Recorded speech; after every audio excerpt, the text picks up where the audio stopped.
This is where I'm supposed to be seen, and I'm just going to make sure that everything is where it is supposed to be.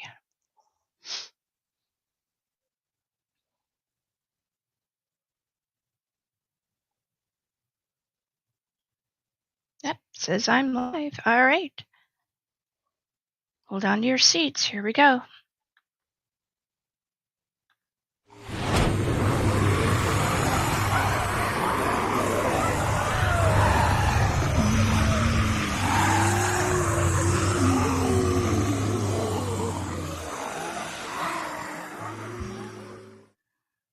Hey, this is Jackie Chin. You know who this is. Heck, I got a whole bunch of people on here that you might not know yet. It is a small indie world, though. So, good evening, horror family, and welcome back to Zombiepalooza Radio Live, where the shadows have stories and the screams are always indie made. I'm your host, of course, Jackie Chin, and tonight we have got a terrifyingly talented lineup. Joining us from an award-winning psychological horror film called The Forest Through the Trees. This film is not only redefining the genre, but it's racking up accolades across the globe. At the helm, we have a returning guest, Jason Pitts, the screenwriter, director, and producer behind this chilling vision, and alongside him, there are three of the film's magnetic leaders, James Stokes, Annie Sullivan, and Scott Doss. Each one of them is delivering a performance within this film that is haunting and also pretty freaking cool. I can't say the bad word. This film isn't just making waves, it's winning from the best LGBTQ film to best original score, from best actress to best horror features. And the Forest Through the Trees has swept through the Florence Film Award Festival and beyond. There are a ton of awards. You can't see them on here because blah, but I am not going to read all of these because it would really take too long. But that's freaking cool. All right, so first up, I am going to call on Scott Doss. And everyone else, make sure that your microphones are muted. So let's see, where do we got? I have your, there they are. I was up until 1:30 last night working on this thing. All right, Scott, you ready? I'm ready. Cool. What weight did your character bring to this world of shadows? It brings a big weight of mystery and doubt, and whether or not you truly know yourself and the people around you. What moment pushed you to improvise or have to dig deeper? Just reading the script brought a lot of it to mind. It's very well written. When I was reading the lines, I knew how I wanted him to talk. And through the voice I heard in my head, I knew how I wanted his movements to be and how I wanted his gestures to be. Even down to the point of when someone says something to him, how I want him to look at them, even if he's not saying anything, just the look that he's giving them. We were talking earlier in a pre-interview, and we did talk about the look. When there is a space in the film and the character has a facial expression that tells all, what is that like for you when there's no dialogue? It's great. For Julian, it was always his smile and just the reaction that other people had to his wicked grin. It says a lot about about the atmosphere that he's carrying around him. You come to us with a background as a playwright. You have an acting degree, an English drama degree, advertising. You spent some time in the advertising. You did little theater, community theater, dinner theater. You have all of these different aspects. In which one of those did you find you were pulling the most from when you were met with the character you're playing? The theater background really helps in developing in your head the whole history of the character, the backstory, the subtext. But writing advertising for 15 years helps as well, because when you're creating slogans and ads, you realize that less is more. When you're acting on stage, sometimes it's exactly the opposite. You want more in order to reach the back row. But for film, when the cameras are right there in your face, less is more is a very good starting point for the character. Fabulous segue into my next question. You did theater for a very long time, and usually there's audience and then stage and then people. And in film, you got that camera sometimes right in your face, and you have a whole bunch of people that are kind of, surrounding you in different positions, maybe even sometimes actually looking over your shoulder just to see what's going on and if they're getting the right aspect. What was that like for you? To me, I sort of zoned everybody out. I was the character, and I was with my scene partner, and whoever I was in the scene with, the dialogue that we had going, that's all I was concentrating on. The room could have been blank, or you could have had 30 people right there within slapping distance, and they were zoned out of my head. I wasn't even thinking about them at the time. You had to do a reel for this audition. Did you have a reel put together? Talk about your reel experience for your reel. I had no reel at all.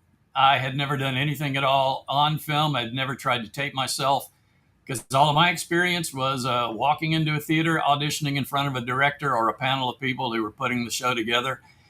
And when I responded to this ad for this character, it said, "Send in your reel." So I messaged the casting director and I said, I've done theater. I don't have a reel because I've never done film. And she goes, "Just tape yourself doing 3 different monologues and send that in." So easy, that sounds easy. Right. But someone who has never turned on the camera on their computer, I had never even been in a Zoom meeting. I was very old school with this. Woo! I had to learn how to operate the video, the camera on my computer. And once I get it to where I think, hey, this is pretty good, I could send this in, then I have to look at it and go, wait a minute, there's unfolded laundry in the background. What? You have to learn how to go back and edit it, trim out the parts you don't want. And that's just hit or miss for someone who's sitting here by himself with these controls, not knowing what the heck they're doing. And then one of those frustrating parts, after I finally got it all down and I said, hey, I got this, I can do this anytime, was learning how to send the file. Because I hit send and the computer goes, too large. This film is too large. You cannot send. I'm going, what do I do now? I've got it here. How do I get it to you? So I had to learn how to operate Dropbox and rendering how? Like what? I uploaded it. What the heck? It's going. No, you've got to do this, and then you've got to do this, and then you've got to render it. And yeah, hey, that's a really great intro for you to have done, Scott. Thank you so much. Appreciate you. We're going to go over to James Stokes. Hello, how are you? Dude, I am well. How are you? I am excellent. Yes, I'm doing great. So for people who do not know you and the kinds of things that you do when it comes to film, give us a little bit of that. Wow, I've actually played everything from a cowboy to a preacher. Um, this role right here was um, playing a dad and a husband, and something that I've done, and playing a stepdad again came very natural to me. So yeah, that's how I got this character anyway. You know, being a for real dad. What did you have to do to tap into the Ooh, inside of yourself to bring that edge to life?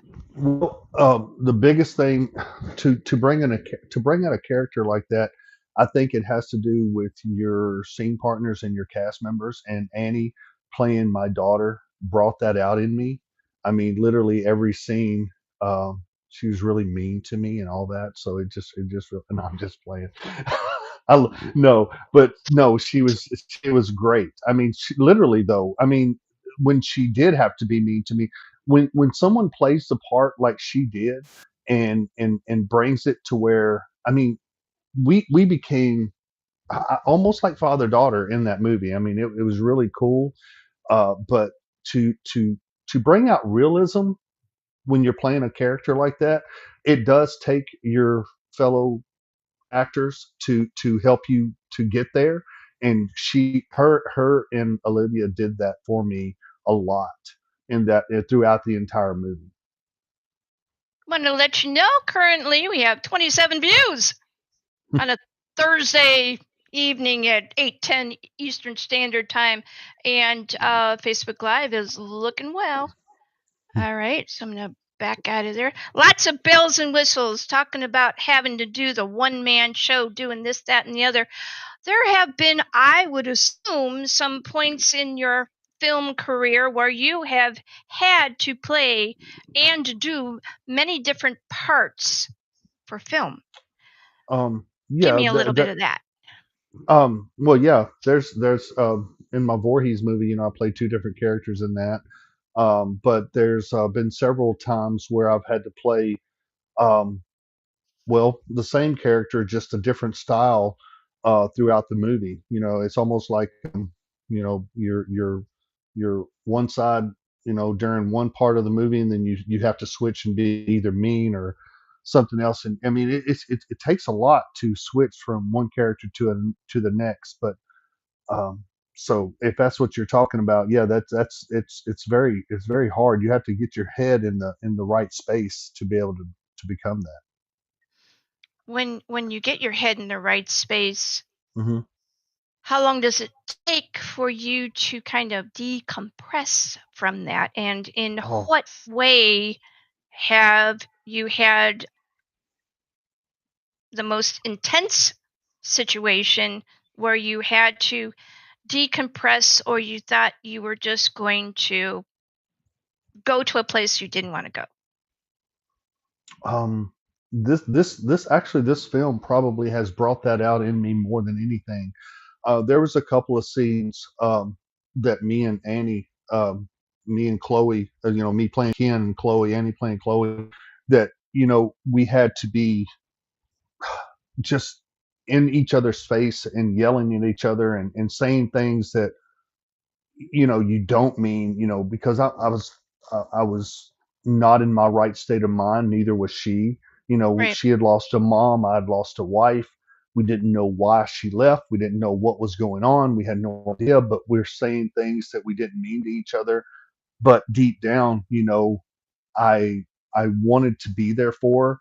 I just didn't know how to control myself, and I went back and I spiraled into drinking and let that take a hold of me. And when you let, and it's just like in real life, if you let drinking take a hold of you, it's never going to end well, And it's something's always going to happen to you that you didn't ask for and you don't really want, but it just seems to happen that way.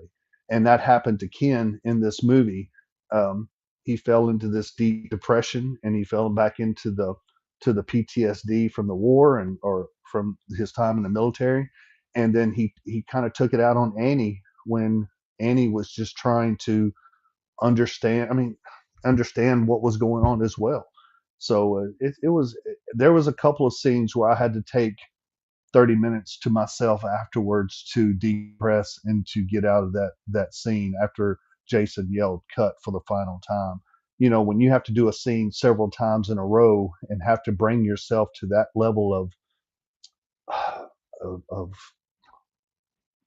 of sadness and that level of being upset and want to portray it as real. And I think that we brought that across to everybody. Everybody that's watched it said that that really came across, that you showed that you really loved her deep down, you know. So that's the main thing of being a character like that. I thank you for your answer. We're going to now go over to the lovely Annie. Annie. Oh, honey, I will get to you very, very soon. Jason said, "What Yes, about I me?" will. Annie. Woo!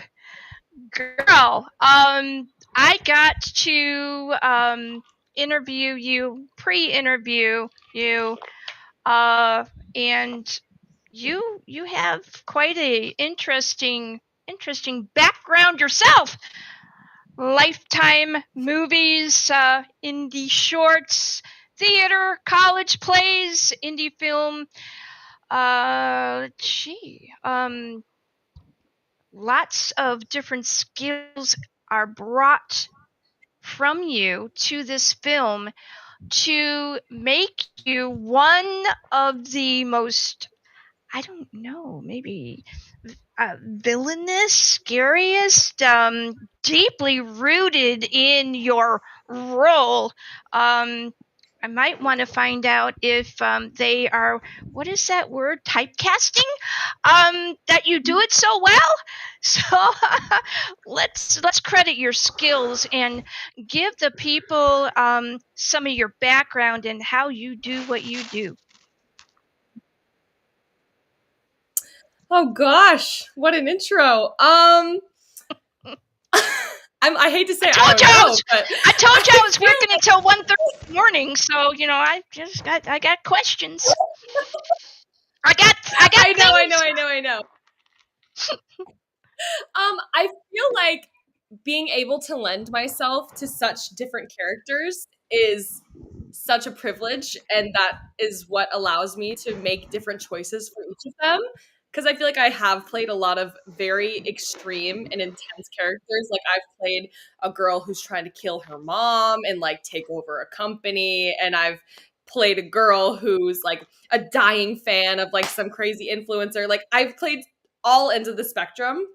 And so I feel like I have myself vulnerable in so many different ways that I'm able to pull on all of that depending on what the situation is. And like I told you before, Chloe was so different than anything I'd ever played before. And so though it stretched me a lot, it stretched me that were even so different from her, still helped me bring her to life. And then I also, got to use a lot more of myself than I had in honestly any other role I'd played. And it was just a culmination, a whirlwind experience, but it was amazing. something else that was amazing. I loved how you found out about this film. Give me what that last day of shooting on a different film, and go ahead and give them the accolades that they deserve for the film, and then get into the meat of the matter. Okay, so here's the spooky story. So a couple years ago, maybe like 2.5, we were shooting this other indie thriller in Arkansas, and Jason was one of the producers, and he was part of the crew. On the last day, he came up to me, and he was like, "So, how do you feel about, I don't know. Like, I guess I don't have an opinion one way or the other. And he told me he was writing a movie and that he wanted me to audition. And I was like, sure, like when that time comes, let me know. And like a year later, he reached out to me and had me audition for it. And here we are. And that movie's coming out in just a couple months. So that'll be fun to be reunited for that, of course. But it's one of those things. It's like, it is, of course, the work, but sometimes it is who you know when you randomly meet somebody who sees something in you. And that character was a villain. She was insane and she was crazy. She was I said typecasting somewhere along the line. So I know. But she was polar opposite from Chloe. So I find that so special that he saw something in me that reminded him of this character that he had created. And just because at first I told you that I thought, oh, I don't know if I'm the right person for this. Like, I'm not sure if I totally fit. But it just took me trusting that he saw that in me and he saw me work and he knew that there was something that I could bring to her that he wanted. And yeah, it's crazy that it happened that way, but I'm so thankful it did. Okay, so I don't know if my audio cut out or whatever it was, but give me that question that he asked you one more time.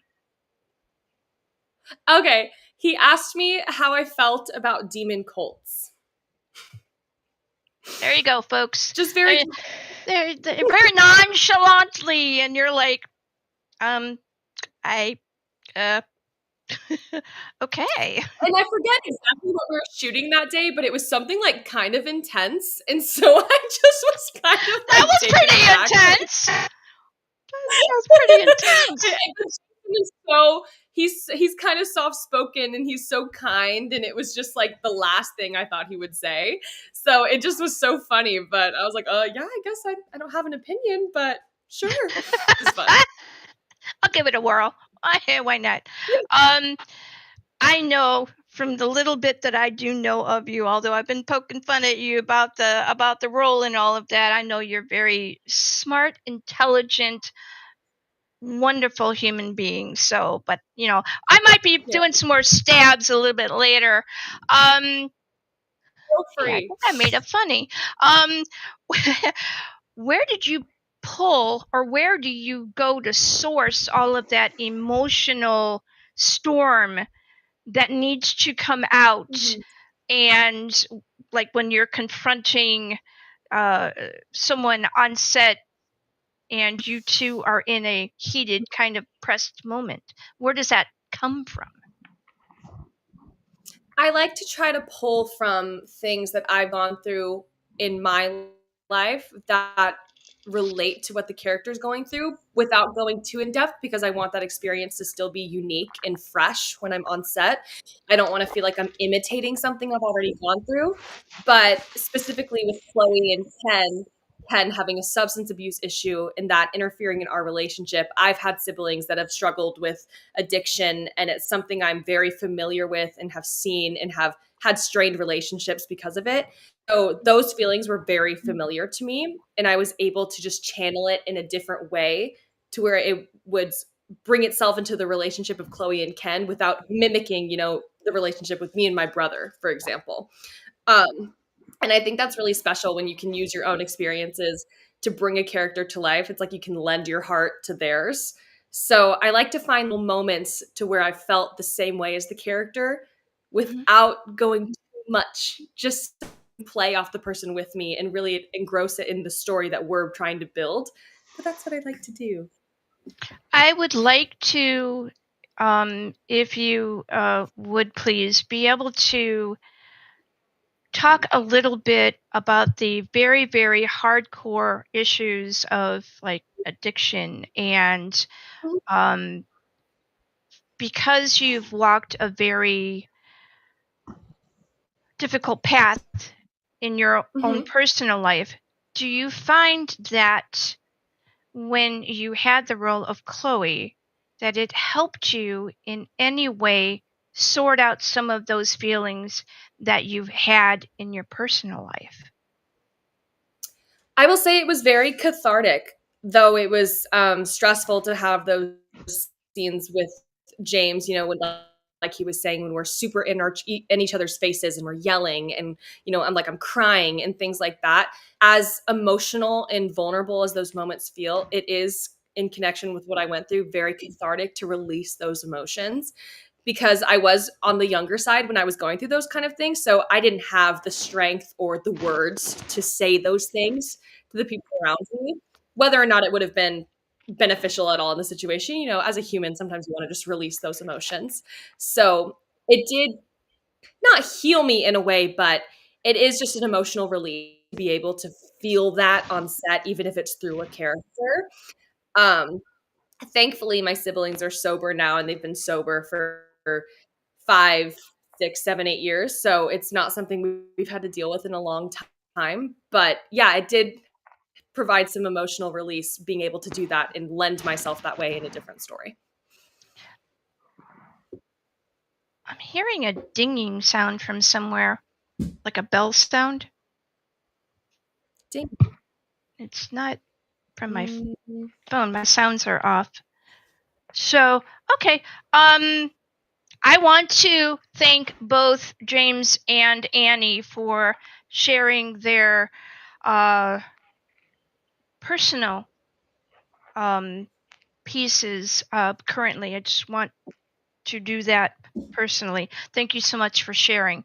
I know that there are a lot of people that watch this show, and very often there are people who are creatives in film and books and special effects and all of that have very difficult or strained personal lives, and they use horror as a way to be able to help themselves kind of allow for a platform to be able to sort some very, very deep personal things out. And thank you so much for both of you for sharing that. So let's see what else.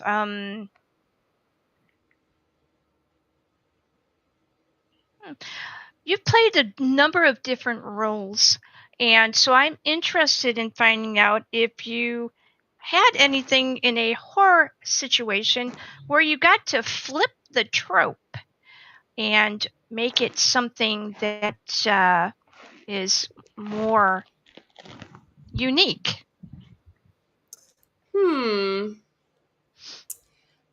I feel like we always have these like standard ideas of what horror should look like and how it should be played out. I'm wondering if you've had any situations where you've come across a role and you got to do something a little bit different with it. I feel like Chloe has those elements in her. I feel like though she is the victim in a lot of the situation, she does have a lot of strength, and she does stand up for herself a lot and says how she's feeling and is able to express that to the people around her. And not in every horror, but sometimes the victims don't have those moments and don't get to share so much of themselves. A lot of it is just them getting beat up the whole time. Right. So I think it's special that she's able to really share her story, especially at the end without spoiling anything, her and Ava. Though she doesn't have the upper hand, I do appreciate that she is able to express the way that this is hurting her to her, whether or not Ava really cares. I do think that's a really cool moment that she has, even though things are looking bleak. And I will say also, in the thriller that Jason and I worked on together, that's coming out later this year, that character, it's funny that she is the main character because you almost don't root for her, because she yes, she's just kind of a brat, and she's very curt and she's kind of rude, but she's the lead. And so it's funny because you have to find moments, I feel like, where you're like, oh, I do sort of feel for her. And I feel like that's unique in a story for that to be the lead character. So those are two of my favorite examples, I would say. All right. So we currently have 5 comments in the Facebook Zombiepalooza Radio Live Facebook. Thank you so much for joining. We have Jill Cavos. I've never been able to say her last name right. I'm sorry, Jill. Brenda Thompson. Tara Cards is in here. Simon Cleo and Joel they're all basically saying we got a great cast going on here. They're loving what they're hearing, and we so far have 56 views and 2 shares. All right, so if you're listening to this on Zombiepalooza Radio Live, please like and share. And I am going to be breaking down. I don't know which one to talk to. I'm going to be breaking down everybody's pages so that you can go, and if you've got a favorite on here that you like and want to hear from and all that, thank you so much. And I'm not sure what's going on the YouTube channel. I'm going to check that in a little bit. All right, so this is pretty cool. All right, remember I told you I was gonna get to you, right? Yeah, you know who I'm talking about. We have Jason Pitts here. He is responsible for the screenplay and for production, producer, director, all of that other kind of thing.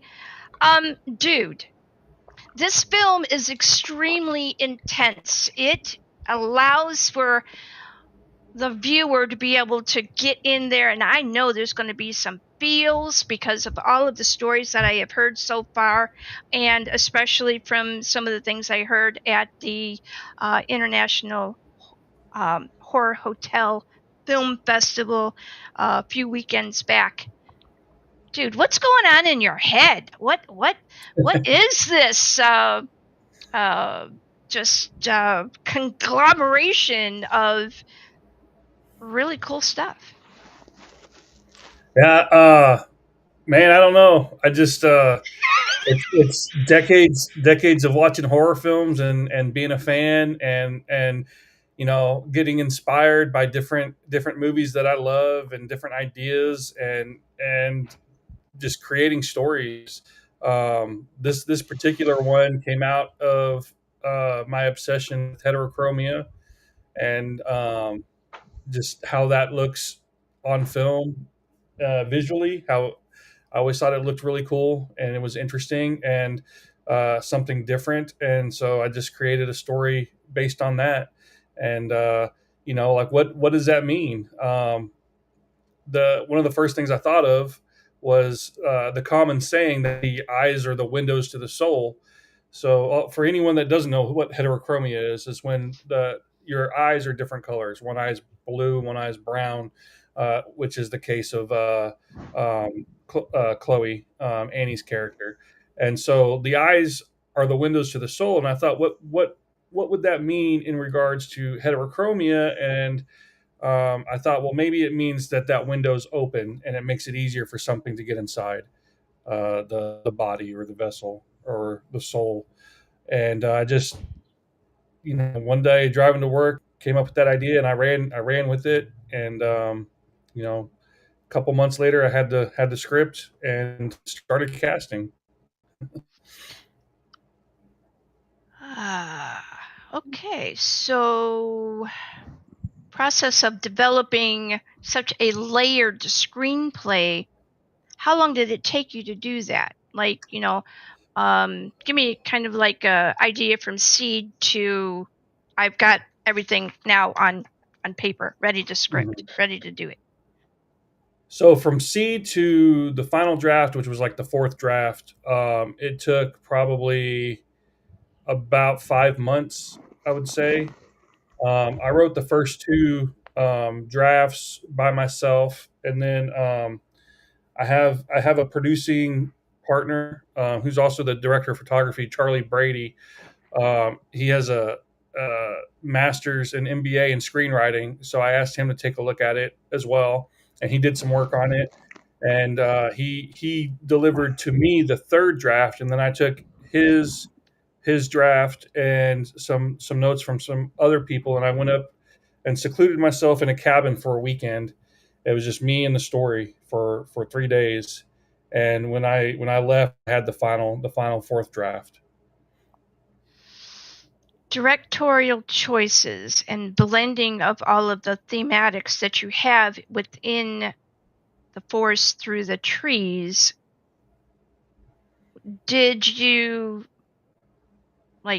envision how it was going to look literally, or did you storyboard it, or how did you do those decisions? So I, from the very beginning, I wanted the Forest of the Trees to kind of have a similar color palette and look as Hereditary.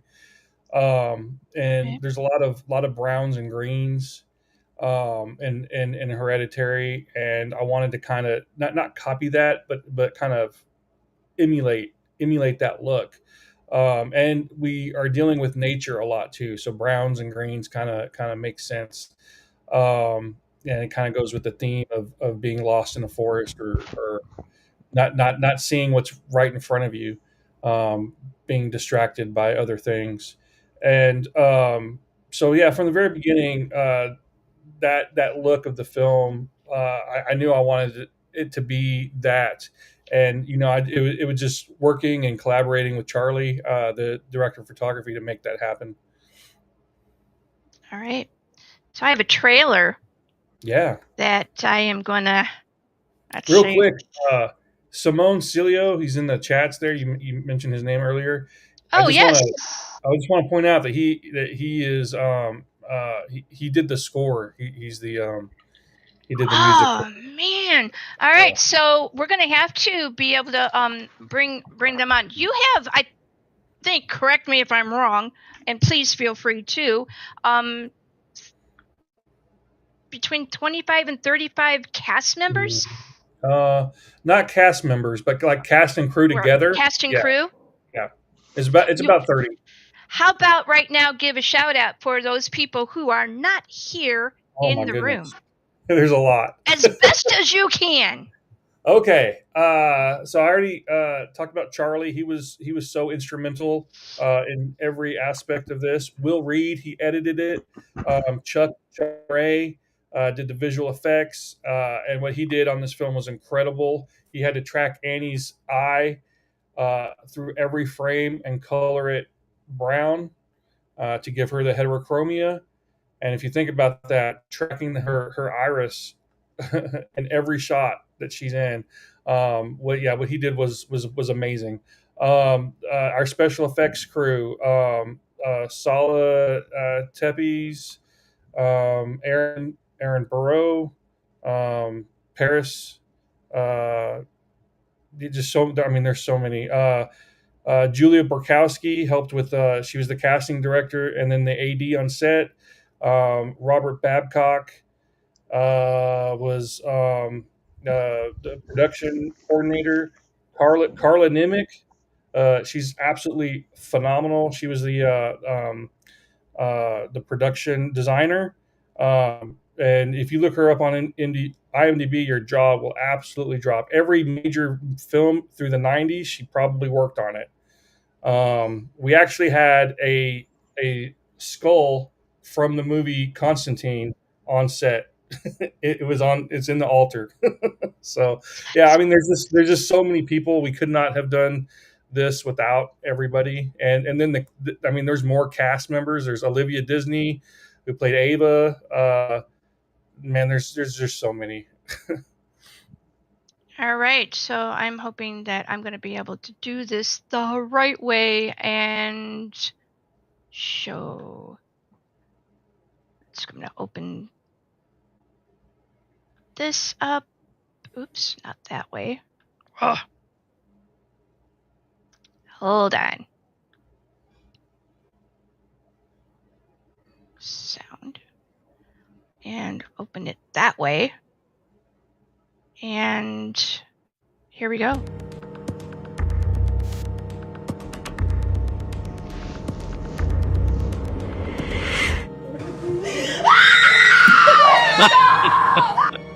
What's it been? 9, 10 months? A year. Stayed here to help him. Her mom. Kathy was the owner of small in the Ozark Mountains. This cabin now belongs to you. Looks like it hasn't been used in a long time. What the hell was my mom into? This talks about a ritual to summon an Alphys, where he possesses a vessel. It's almost midnight. I must prepare our special guest. How painful it must be to care or love someone. Love is love is sacrifice. God! No, afraid not.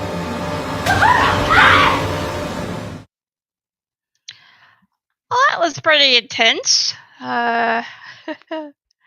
Let's see. Oh, hi! Well, hi, we have a guest. we do have a guest. Let's look at this and.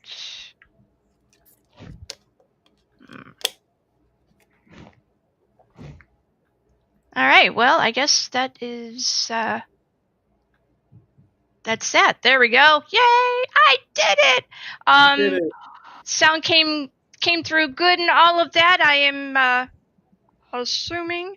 All right. So we talked about the coloration of the film and the idea of being able to bring in forested elements and allowing also for the characters to be very much on their own kind of platform where they're very much part of the scenery. Talk a little bit about what that was like for you, Annie. Sorry, my cat is very interested. It's okay. In what I am not. I love the cat. My spooky little girl. Anyways, I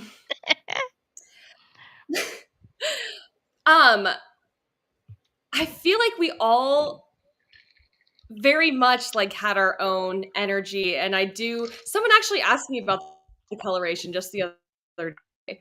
They were like, why was it so green and brown? And I was like, well, if you don't get it. No, I'm just kidding. But I do appreciate how it's I didn't say that. I explained it.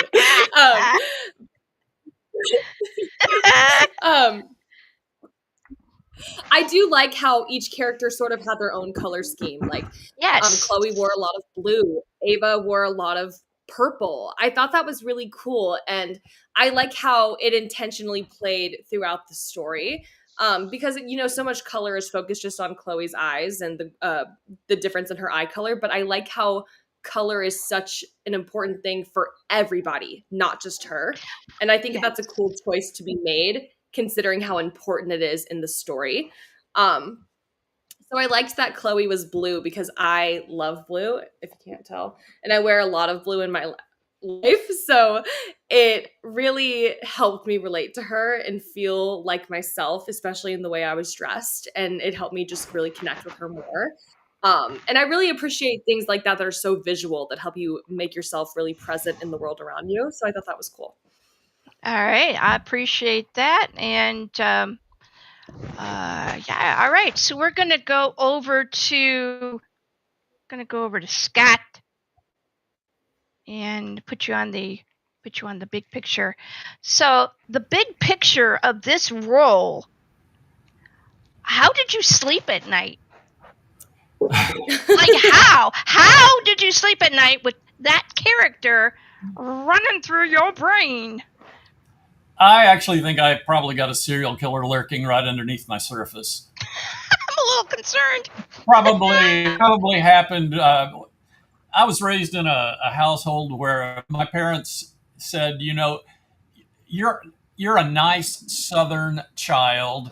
If you don't have anything nice to say, just don't say anything at all. So when you go through years and years of that, and then you find a director who says, hey, we want you to be evil and creepy, you open the floodgates and all those years of pent up evil get to come out, and it's fun.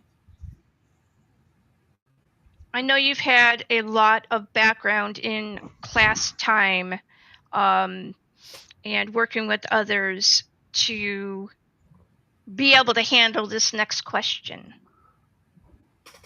Okay. Were you a mirror or a knife to the other leads? It depends on which character it was. Some characters, I was definitely a knife because I was just there to destroy. And other characters, I think it was more of a mirror because when you get into the deep discussions of what is really going on with that character and why they're acting the way they are, it was sort of a reflection. The questions I was asking were a reflection for the character to figure out what was really going on in their own life. Let's see here. We had a conversation a little bit a few days ago. Switch it on like a light switch and be able to deny. Yep. Give me that.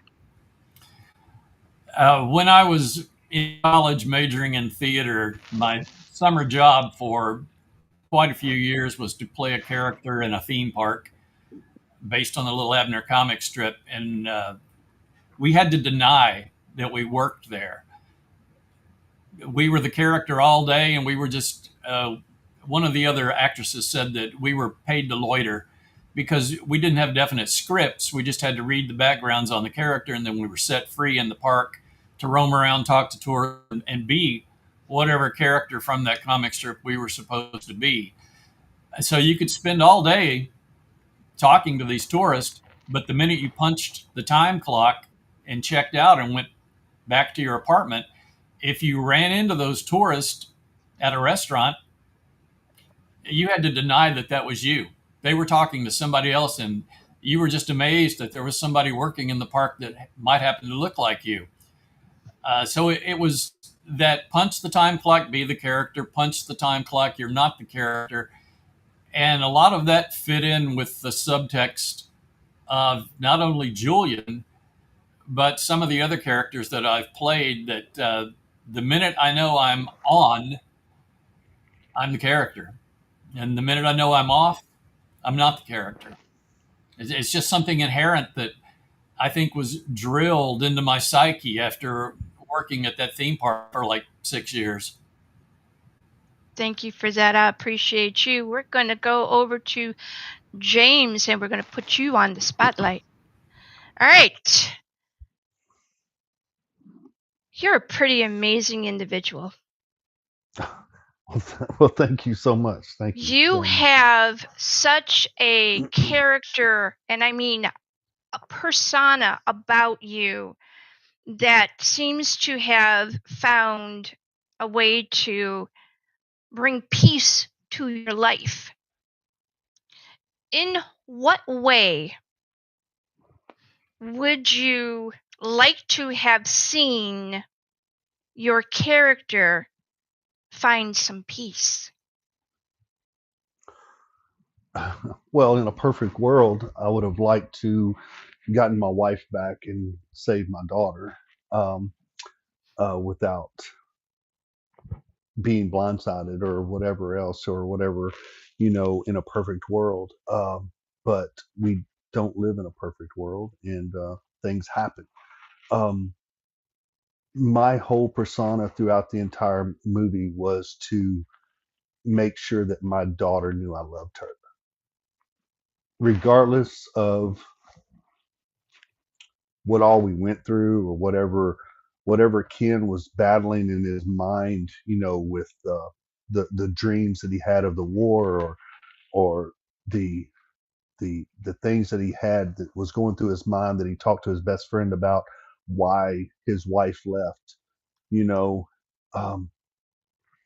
It's just bringing that character to life was. I mean, it was easy and it was hard at the same time.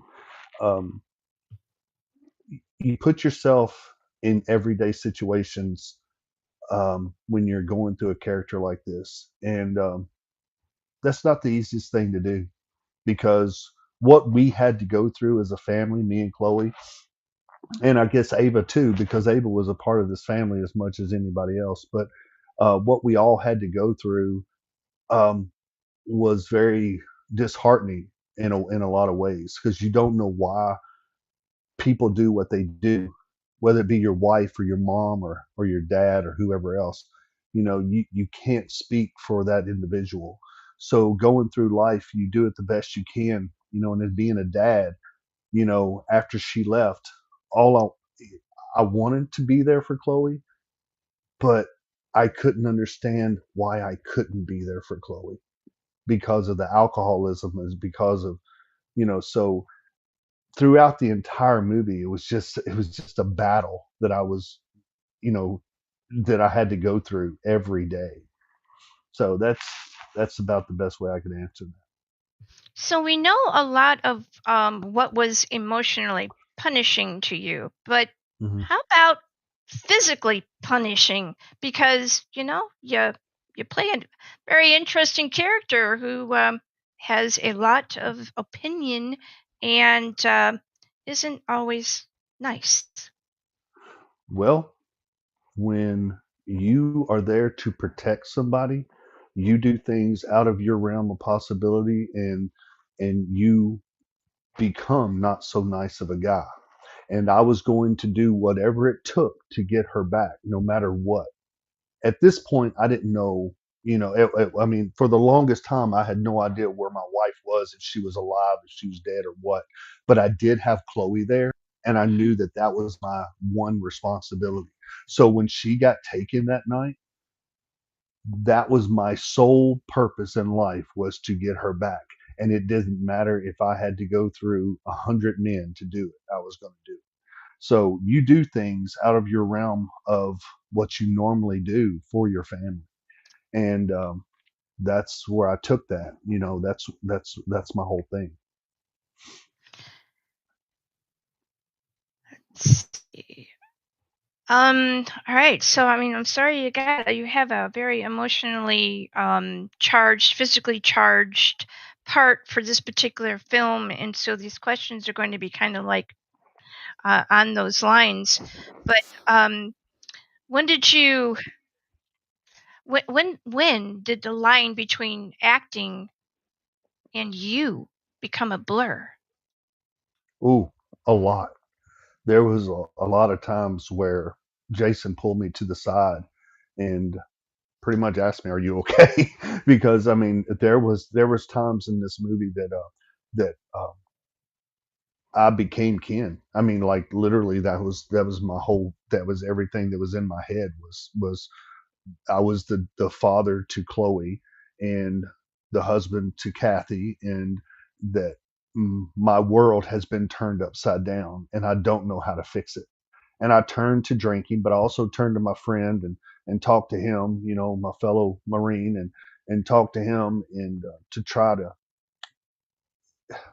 But alcoholism in I've had alcoholism in my family as well, and it's a very touchy subject, and it's a very hard subject, and a lot of people go through it.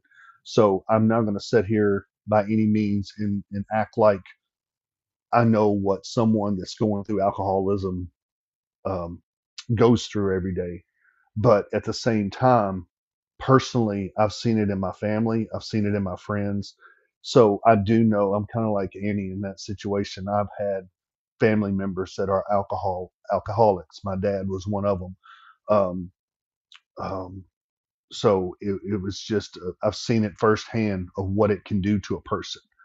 And I tried to channel some of that, but you gotta that's a fine line. You can't allow yourself to cross over into a line of such destruction that it mentally destroys you. And that's something that actually could happen even on set, or doing something in a role or something. It's happened to many actors that has Yes. played different roles that have actually crossed the line, and it's hurt them physically and mentally. So this role, no, I'm not going to say that it got that far, but there was parts of this role that did mentally mess with my mind a little bit. let's talk about something that's really super cool because you did such a phenomenal job. You won some awards. Let's talk about that. Let's talk about what makes you happy. Well, this movie has. I won my first Best Actor award with this movie, and that right there solidifies, I think, a little bit of what we had to go through in doing this film, and it it it it does make me happy that I was able to portray Ken in such a way that people looked at it that they could relate a little bit. I think a lot of fathers out there, dads out there, could relate to Ken that has seen this movie. That you know, sometimes that's the only thing that can cure you being broke down is alcohol, and I hate to say that, but it is. And but there's, like I said, fine line. You just got to watch yourself and not become too obsessed with it to where it just eats at you and you fall deeper and deeper. All right. How long were you on set? Give me just a roundabout idea. Oh, well, I think me and Annie and Scott and all of us, so we was on set we did it in increments of 3 weeks. Right, Jason? It's about 3.5 weeks, something like that. So this is more of a Jason thing. So know what? I'm leading up to something. Oh, okay. Well, I was on set for. Me personally, I was on set for 3 weeks. Right. We did a week. Yeah, we did a week 1 month, and then we did a week at the beginning of 1 month, and then a week at the end of the month. So I was on set for about 3 weeks, a little longer, maybe something like that. Horror always has some comic relief, whether it comes from the film itself as you're filming or from being on set, just on set. Give me something that made you laugh so hard you almost pissed yourself. Or maybe you did. Oh God. Well, give me something like that. Make me laugh. Okay. One, I took it up on myself to start acting like Julian. I started mimicking his. Oh, I can't even do it now. But there was one night at the house, we're all there, and we're in the kitchen, and they say, and Julian, Julian. Scott walks in, and it's just I started saying his lines like I knew every word of it. I mean, I pretty much did, but I mean, I sounded just like him, and everybody was just dying. I mean, we was rolling, and it's just, and that was one thing that it was a very good moment that we all had, but it was for me to mimic Scott like that. And he's got such distinct voice. I mean, he's a creepy ass. And the whole thing. I was going to say it, but I'm not going to. His kids listen. But it's I love Scott, I do, but his voice is just. I had to. I don't know. I just started doing it on set one day, and everybody laughed, and so I started doing it all the time. So, but that's one moment that I could say was a real fun moment throughout the entire thing. So. All right, so I got to do this, so I'm gonna go pop over to Scott real quick. All right. Now we talked a good bit when we were in pre-interview, and we did talk about this particular thing that you had to figure out because, regular voice just not gonna cut it necessarily for this particular character, so you had to add a little bit of something to it. And I don't want you to reveal any line, because I want people to be able to watch this film with the pureness that is supposed to be when you first time see it. So I need you got a book anywhere around you? I have got my renter's insurance policy. And I have your picture up there, but I do not have your video. I do not have your video feed. Hey, Scott. You don't? No, I don't got your video feed, but I got a nice picture of you. It's So like it's frozen. it's a little. Well, this maybe it may be adequate for the thing that we need to have. I want you to pick up something, and I want you to read a line or two in this character's voice. Can you hear me now?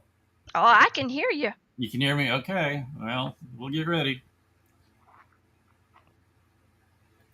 To maintain your coverage, please pay the minimum amount due by July the 19th to allow adequate time for delivery. Mail your payment at least 7 days prior to July 19th. Deuteronomy 3:16. What? Dude! And you had to listen to that voice. That voice. I think I might need therapy now.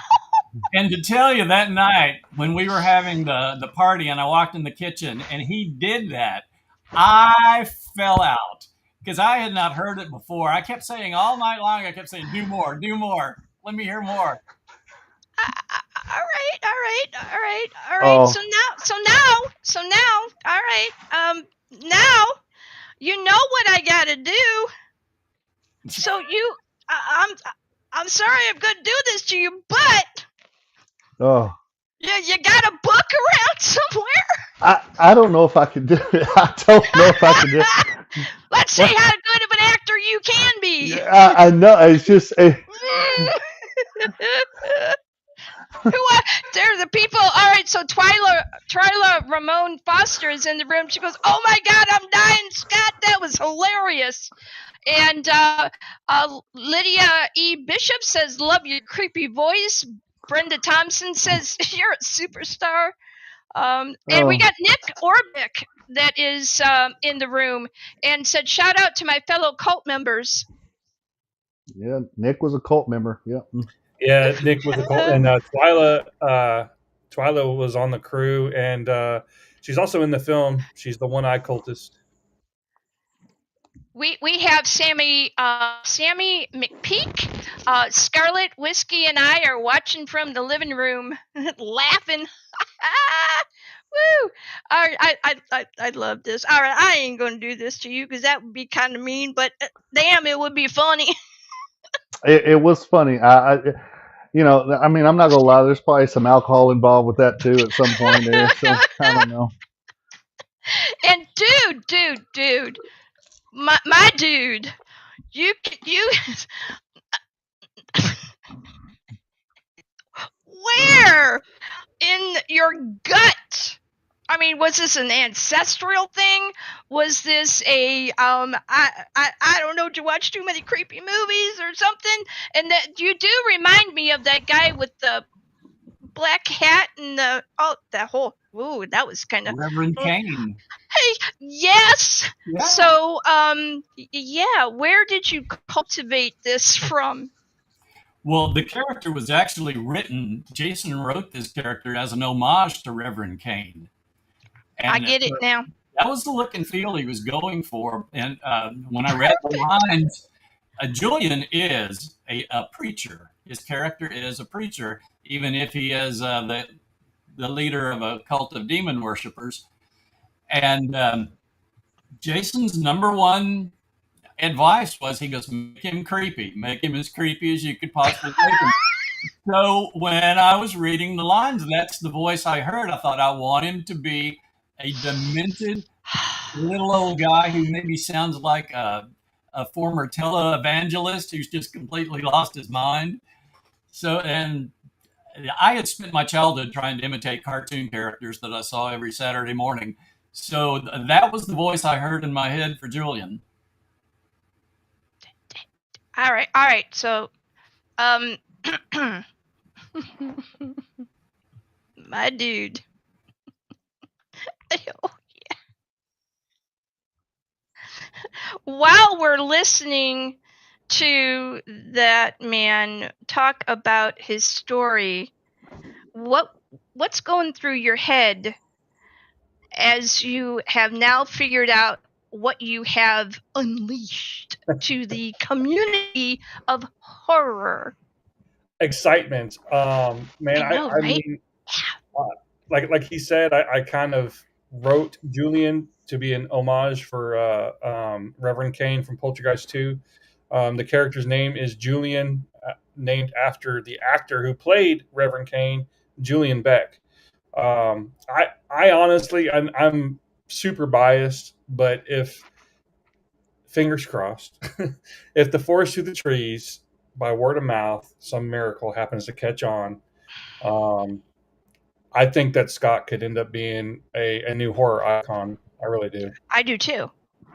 From what I have seen, and the personality traits and all of that, I love this. Now, I am going to try something else. It's brand new for my show, and it's part of the reason why I was up until 1:30 in the morning. And lovely human by the name of Darius Kane, shout out to him. He was helping me with this. So I'm going to click on a new grid here, and we have, let's see, what do we got going on here?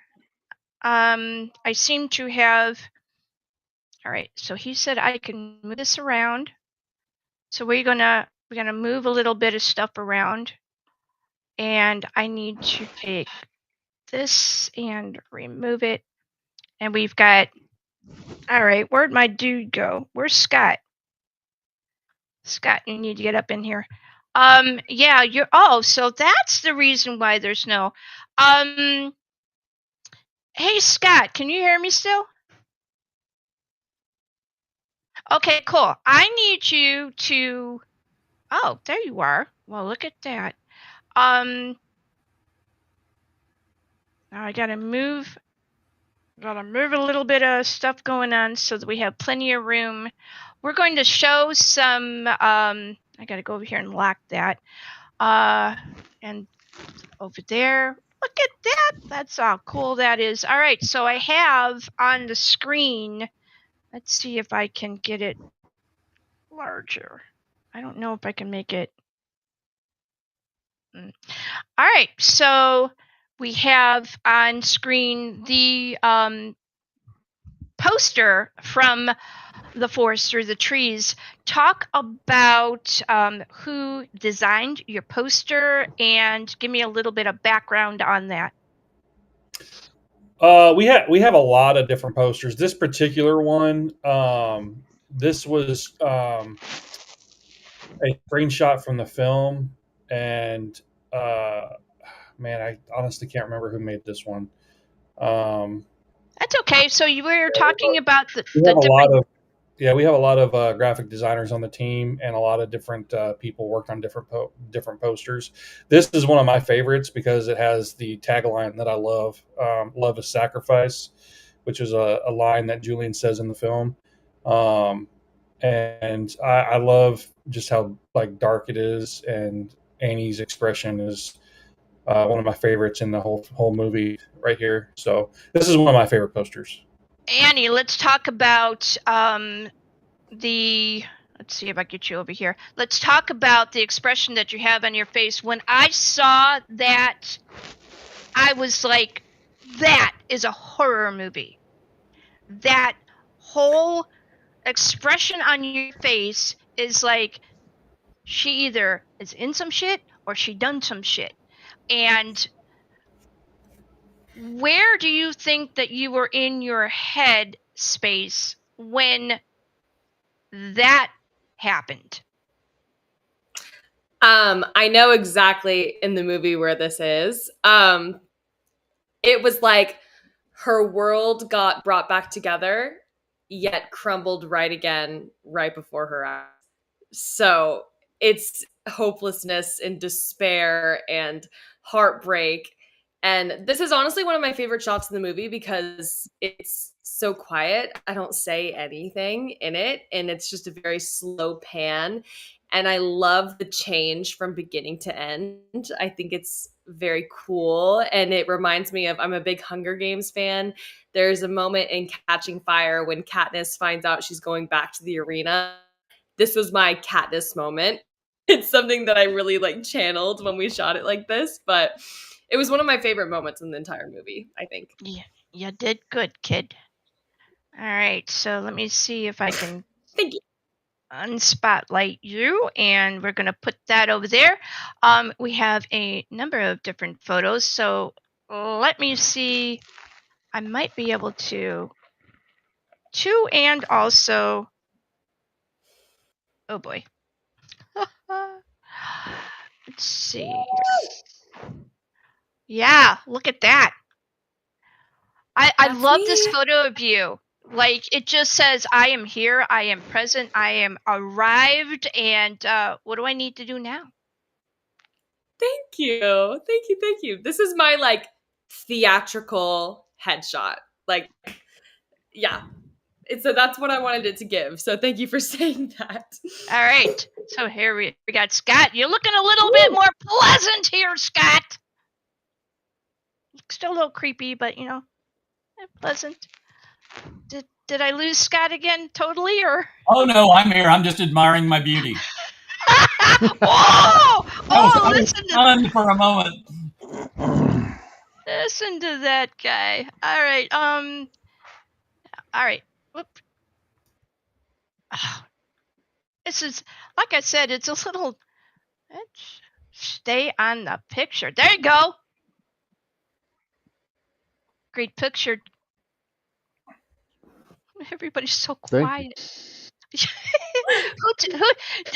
Did you do that, or did somebody else do that? I don't know. I didn't do that. That's a great answer. No. I love this. Let's see. Well, you again. Oh, I like that too. Oh, this thing's got gracious. a mind of its own. Looks like two guys that know a guy.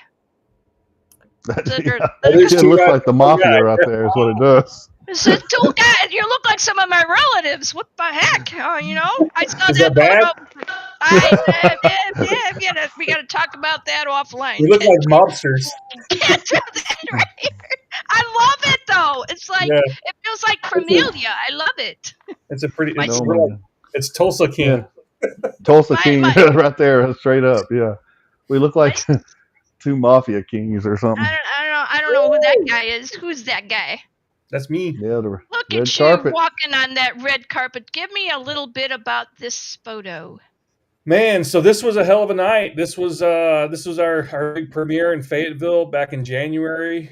And Lila, who was in the comments earlier, I don't know if she's still watching, but she set this entire night up. I made the deal with the theater to play the film. She got the red carpet together. She had cars. Like she's part of a car club, and so she worked it out with people that she knew. Oh, that's incredible! Awesome antique cars to drive us up, drop us off at the red carpet. She brought tons of photographers. There's probably about half a dozen photographers. She had the news there. Man, she went all out, and it was an incredible night for all of us. Shout out to Twyla Foster. Yeah. Damn, girl, you did fabulous job. Yeah, woo! All right, let's see what else we got on here. I don't want to miss anything. There's those guys again. I love that shot too. Except I'm staring. What the hell is that about? I don't got a weird smear on my face. Y'all killing it. And you again. All right, I think. Oh, and there's you. I just wanted to, I'm clicking through to make sure I got everything. All right, so we're back to that. I do have I think I got another. That would be this one. And somebody just take this. I'm supposed to push it over into here. And I'm supposed to undo the other one, so give me a hot minute. I don't know what the heck I'm doing here.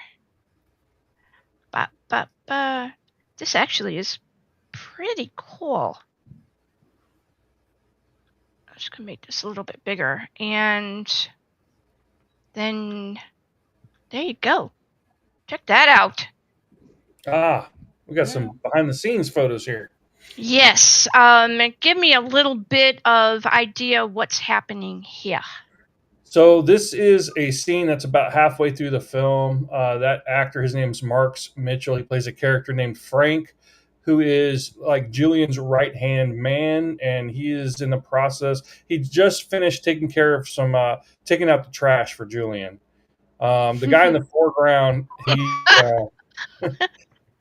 he's a member of our grip team. His name's McLean, and looks like he's helping set up a shot with the camera there. McLean Wood is his name. He also happens to be a stand-up comic. All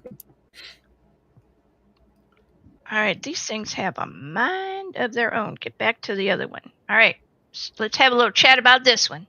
Okay, so this is the set of our shrine.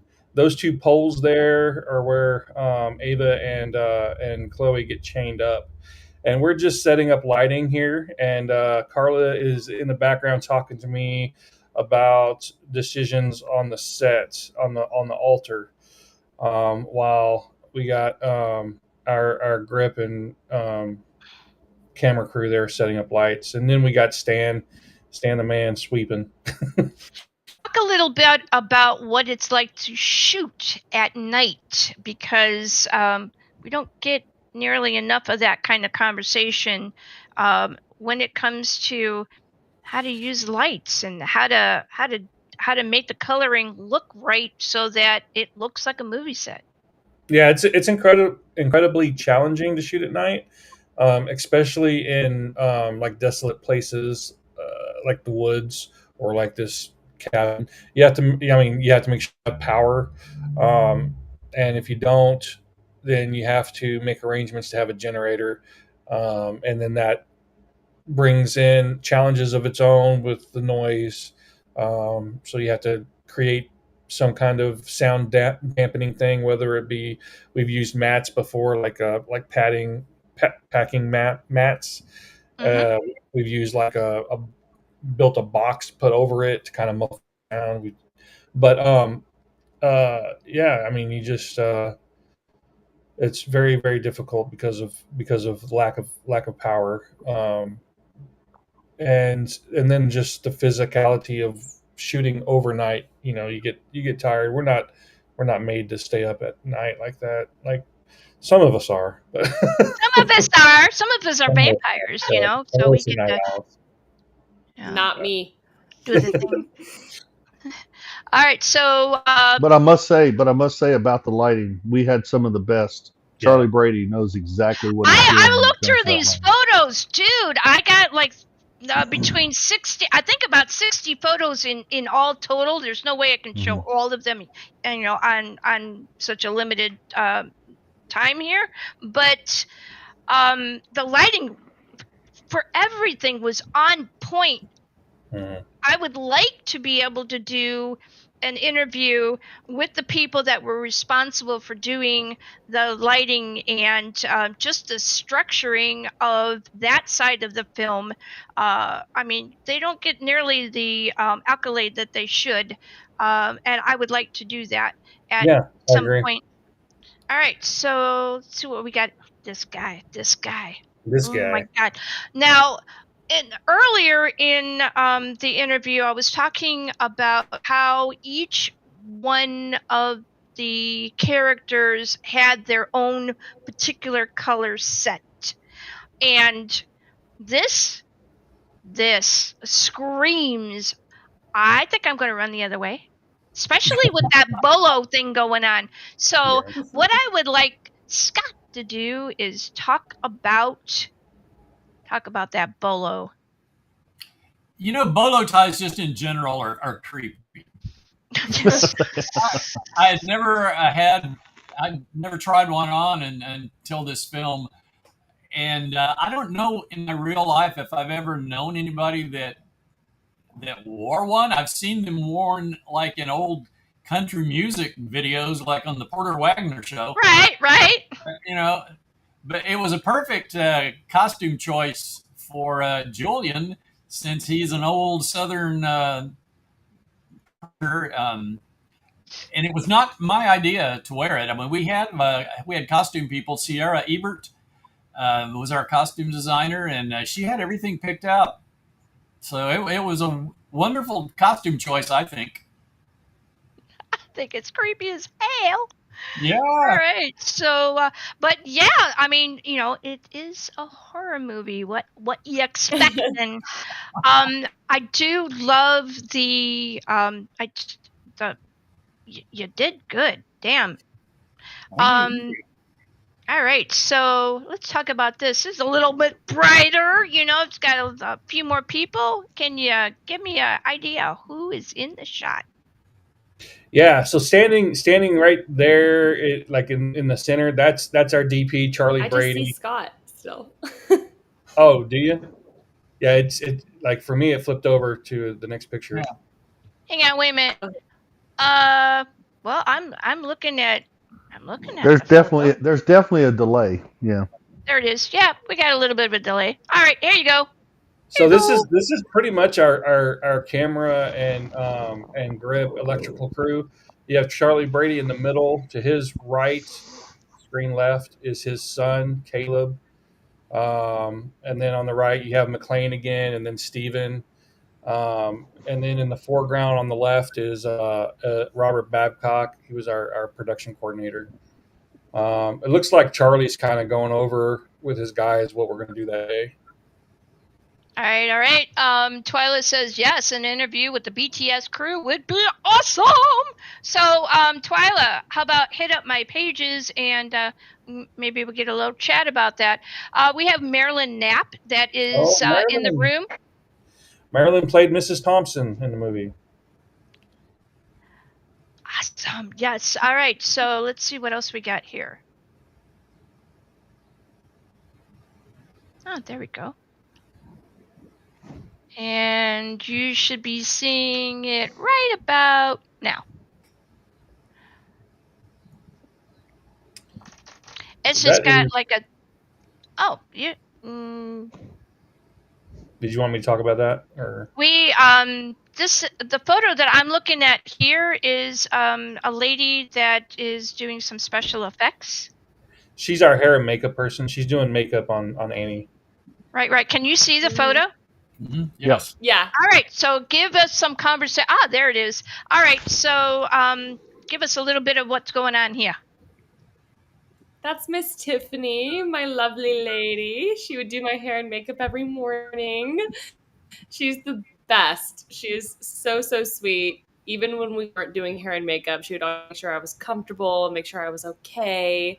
She checked on me not just with how I looked mentally too, which was really lovely to have her there, especially with how intense some of the stuff we were shooting was. It was. She did the same thing for me. Yeah, absolutely. The background people who are part of the film are extremely important because they help us get from point A to point wherever the heck we got to go. And they are responsible for doing a lot of things that nobody knows about. So give one more shout out for her. And if she has any kind of social page or anything like that, go ahead and do that for her. Tiffany Scott, she's a hairdresser. She's so talented and she's so beautiful inside and out. I love her so dearly. Her and Amy Lynn were my on-set mommies, and I love them so much. We couldn't have done this without them, truly. No, absolutely. Like, I'll throw it out there too. Amy Lynn and Tiffany both. They were lifesavers a lot. They took care of me when I had bad days on set or trying to get out of a situation or get out of my own head about a scene or something. They were always there, but they took care of us on set for sure. Appreciate that. Thank you so much. All right, we're gonna go there, and what's next?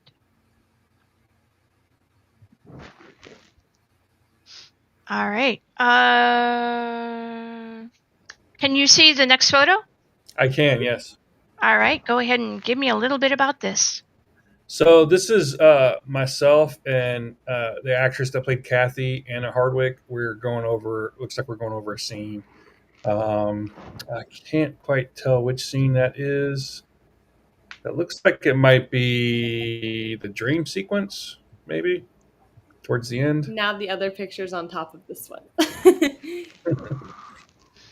Well, that's very Oh. interesting.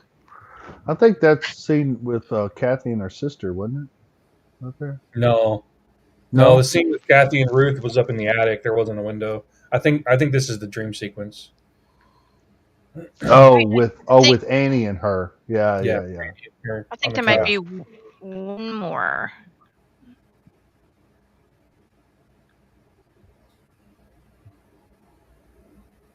There you go. Can you see the next photo? I can. Yes. Awesome. Go ahead.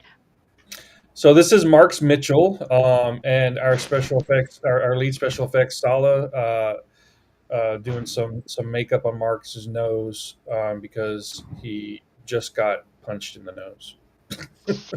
I wanted to also say that the coloring on the special effects is solid on point. Awesome. So the people that you chose to be able to do the special effects, give me a little bit about that. So this lady here, her name's Sala Tepes. You can find her on Facebook. She has a company, a special effects company, and she's absolutely phenomenal. I met her several years ago when I was getting ready to shoot the Voorhees Night of the Beast movie, and that was the first project I worked with her on. Was that one, and we've done several since then, and she just keeps getting better and better and better. And she was excellent on this one, and also on that team was Aaron Burrow, who that dude is one of the most impressive people I've ever met. He can do anything, but he specializes in special effects and creature, like creating creatures. He does a lot of alligators and stuff like that, and he was so impressive on set. But yeah, they made a hell of a team for sure. Thank you so much. Appreciate you. I think that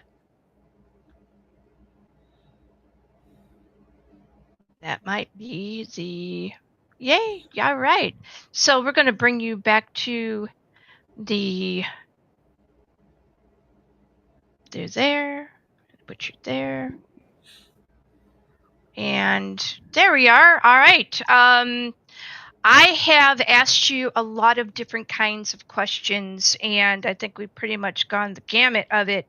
Is there any question that I have not asked you, James, about either the project or anything else that you can think of that you would like our audience to know? No. I mean, no. You did really good as far as asking questions and bringing out a lot into it, or a lot from us. Just please go watch the film, guys. It's a very good film. I mean, it's shot very well. The acting in it is top notch, and I think you're going to enjoy it. If you love horror and suspense, I think you're going to absolutely enjoy this a lot. Cool. Thank you so much for that. I'm going to go over to Scott. Same question. I think you did an amazing job. You made it a lot of fun, and I appreciate your letting us give a shout out to people that are not on here, that don't get a lot of attention. And I wish everybody in the cast and the crew could get a chance to come on and be interviewed, because there are some wonderful people involved with this production. And Absolutely. I think the world needs to know about them. Thank you very much. All right, going to go over to the lovely Annie. I think you're muted. You're muted. Annie, hit your mic. Hello? Hoodoo voodoo it? We can't hear you, girl. We need your sound. Maybe pop out, pop back in. Sign language, Annie. Sign language. You know, come on. Annie, can you? Oh, she can hear. She can hear us. She can hear us, yeah, but we can't hear her. I know. I didn't touch anything. I promise. We pop out and pop back in. And in the meantime, we're going to go over to Jason. And same question. Yeah, just watch the film. It's on Amazon Prime, and you can also buy or rent it on Fandango at home. Can I answer Brenda's question real quick? Yeah, you can. Oh, yes, please do. So Brenda, whether or not there is a sequel to this, I do have a story.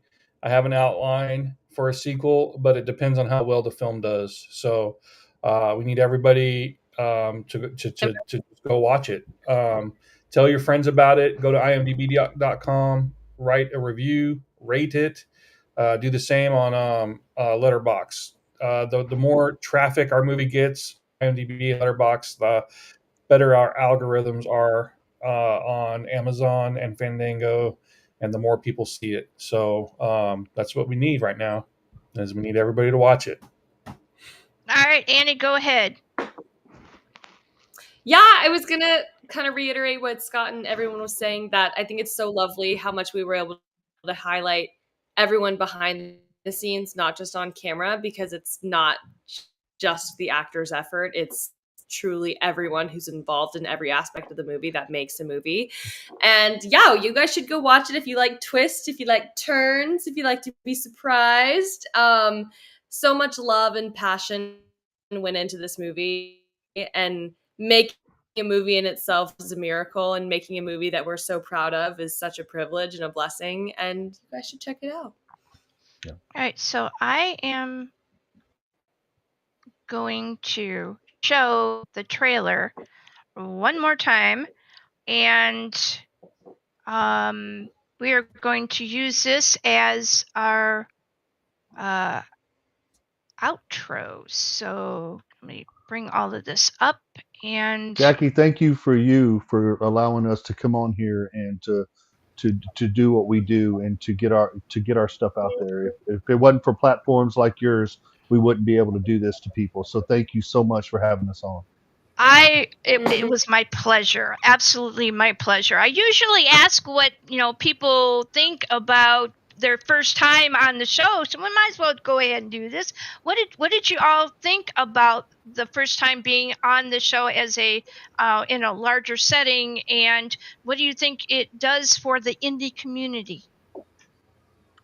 Oh, I think it's, as far as me goes, I think it's absolutely it's necessary for people that have podcasts like you as yourself to bring us on as indie filmmakers and stuff like that, to be able to reach as many people as we can, to tell them what we have and the product that we put in front of them, to where they can start supporting indie film, because it takes a lot to make a movie, and money is one of the biggest things. And so when you see an indie film out there and they're doing Indiegogo or asking for money, it's not just throw away of money. It's to bring you a good product like we have right here. So right. we appreciate it. This means so much to the indie filmmakers, and thank you so much. Thank you.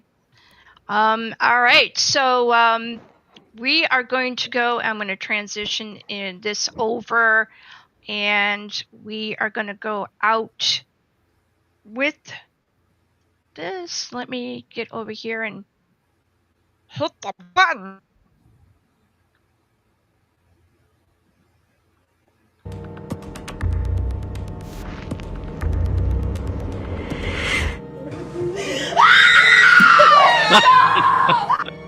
What's it been? 9, 10 months? A year. Stayed here to help him. For Mom. Kathy was the owner of a small cabin in the Ozark Mountains. This cabin now belongs to you. Looks like it hasn't been used in a long time. hell was my mom into? This talks about a ritual to summon Malthus, where he possesses a vessel. It's almost midnight. I must prepare our special guest. Oh, painful it must be to care for and love someone. Love is action. Love is sacrifice. God! No, afraid not.